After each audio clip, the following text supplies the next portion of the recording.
যেমন বাংলাদেশি ভাষার মধ্যে আসামে আপনি যান, শিলচরের ভাষাটা আমরা বুঝতেই পারি না। যেমন বাংলাদেশি ভাষার মধ্যে আসামে আপনি যান, শিলচরের ভাষাটা আমরা বুঝতেই পারি না। রবিবার সন্ধ্যায় সমাজ মাধ্যমে নিজের ফেসবুক হ্যান্ডেল থেকে একটি ভিডিও পোস্ট করেন অসমের একমাত্র বাঙালি মন্ত্রী কৃষ্ণেন্দু পাল। ওই ভিডিও পোস্টের পর বরাক উপত্যকায় দেখা দেয় তীব্র প্রতিক্রিয়া। সমাজ মাধ্যমে প্রতিবাদের ঝড় ওঠে। কিন্তু কেন এই প্রতিবাদের ঝড়? মন্ত্রী কৃষ্ণেন্দু পালের পোস্ট করা ভিডিওটি পশ্চিমবঙ্গের মুখ্যমন্ত্রী মমতা বন্দ্যোপাধ্যায়ের। এক নির্বাচনী সভায় মমতা বন্দ্যোপাধ্যায় বলছেন, বাংলাদেশি ভাষার মধ্যে শিলচরের ভাষাটা আমি বুঝি না। যেমন বাংলাদেশি ভাষার মধ্যে আসামে আপনি যান, শিলচরের ভাষাটা আমরা বুঝতেই পারি না। যেমন বাংলাদেশি ভাষার মধ্যে আসামে আপনি যান, শিলচরের ভাষাটা আমরা বুঝতেই পারি না। প্রশ্ন হয়, শিলচরের ভাষা কি বাংলাদেশের ভাষা? কি বার্তা দিতে চাইছেন বাংলার মুখ্যমন্ত্রী? এইভাবে অনেক অনেক বাঙালি রবীন্দ্রনাথ ঠাকুরের সঙ্গে যাদের সম্পর্ক ছিল শহর শিলচরে কামিনী কুমার চন্দ, অনিল কুমার চন্দ, অপূর্ব কুমার চন্দ, এদের প্রত্যেকের মায়ের ভাষা কিন্তু ভিন্নতর, মান্য বাংলার নয়, রবীন্দ্রনাথ ঠাকুরের সঙ্গে ছিল। রবীন্দ্রনাথ ঠাকুর কোনোদিন বলেছিলেন যে তারা বাংলাদেশী সবাই? পরবর্তীকালে শান্তিনিকেতনে যারা গান শিখেন, যারা গান এখান থেকে যারা গেছেন গান শেখেন, এখান থেকে যারা গেছেন, যারা অন্য কারু শিল্প বা অন্য চারুকলায় যারা জড়িত আছেন, জড়িত ছিলেন, তারা কি বাংলাদেশী না? বাঙালি। সারা ভারতবর্ষ জুড়ে রয়েছি আমরা এবং সারা ভারতবর্ষ জুড়ে থাকবো। বা সিলেট অঞ্চল থেকে যারা এখানে এসছি, আমাদের ভাষা যেমন অনেক মানুষ বুঝে না, আমরা সেই রকম চট্টগ্রামের ভাষা আমরা বুঝতে পারি না, বাংলা উপভাষা হওয়া সত্ত্বেও বুঝতে পারি না। তো এই যে বাংলা ভাষাকে নিয়ে, বাংলা ভাষাভাষীর মানুষকে নিয়ে যে জায়গায় সারা ভারতবর্ষ জুড়ে বাংলা ভাষাভাষী মানুষকে বাংলাদেশী হিসেবে দেখে দেওয়া হচ্ছে, তারা ভাষার ডেভেলপমেন্টের প্রশ্নে যে উপভাষার অবদানগুলো আছে, সেই অবদানগুলো তারা বুঝতে পারে না বলেই এইভাবে বলে।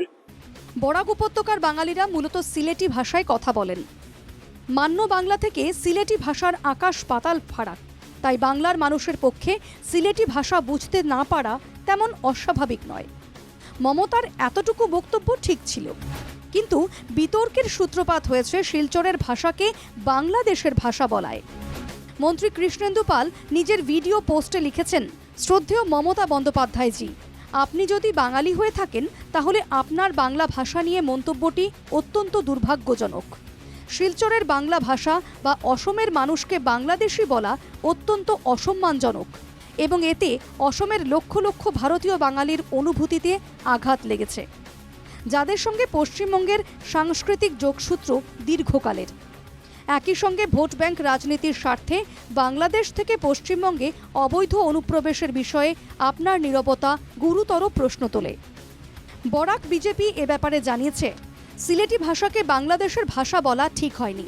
বাংলাদেশের জন্মের আগে থেকেই মানুষ সিলেটি ভাষায় কথা বলেন। উত্তর পূর্বের অন্যতম প্রাচীন ভাষা সিলেটি ভাষার নিজস্ব লিপিও রয়েছে। বিজেপি নেতা সৌমিক দত্ত ক্ষোভ প্রকাশ করে বলেন, মমতার বিতর্কিত মন্তব্যের পর নীরব কেন সুস্মিতা দেব? আর সুস্মিতা দেব কেন এই মন্তব্যতে উনি চুপ হয়ে আছেন? কারণ উনিও একজন বরাক ভ্যালিরই মেয়ে, আর ওনার বলা উচিত যে ওনার নেত্রী এই ধরনের কথাবার্তাকে অসম্মান করা, বরাক ভ্যালির লোকজনকে অসম্মান করাকে আমরা কোনোদিন মানতে রাজি হব না। সেটার উত্তর সুস্মিতা দেব দিতে হবে। কারণ এই অসম্মানটা শুধু একজনের অসম্মান না, গোটা বরাক ভ্যালির অসম্মান, আমাদের যারা ভাষায় শহীদ হয়েছিলেন ওদের অসম্মান করা। আর এই অসম্মানকে আমরা কোনোদিন মানতে রাজি হব না, আমরা এটা মানব না। তার জন্য আমরা নিবেদন করছি বা আমরা দাবি জানাচ্ছি যাতে মুখ্যমন্ত্রী মমতা ব্যানার্জি যাতে প্রত্যেকটা বরাক ভ্যালির কাছে উনি ক্ষমা প্রার্থনা করেন। রাজনৈতিক একটা এই ধরনের প্ল্যাটফর্মে বসে এই কথাটা বলা আমার মনে হয় ওনার পক্ষে এটা শুভ হয়নি। এটা আমাদের বাঙালির জন্য এটা বিশেষ কথা যে এই কথাটা ওনার পক্ষে অ্যাকচুয়ালি বাঙালির বিরুদ্ধে এইভাবে কথা বলা হয়নি। আমাদের এখানে প্রায় 40 লক্ষ বাঙালি লোক বরাক উপত্যকায় বসবাস করেন এবং সবাই মর্মাহত এই বিষয়ে। ভারতে বাংলা ভাষার জন্য প্রাণ দিয়েছে একমাত্র সিলেটিরাই। একাদশ শহীদের রক্তস্নাত শিলচরের ভাষা নিয়ে মমতার এই মন্তব্য মানুষের মনে তীব্র প্রতিক্রিয়া সৃষ্টি করেছে। এই বিতর্কের জল কোন দিকে গড়ায় সেটাই হবে লক্ষণীয়। Bureau report, NKTV Bangla.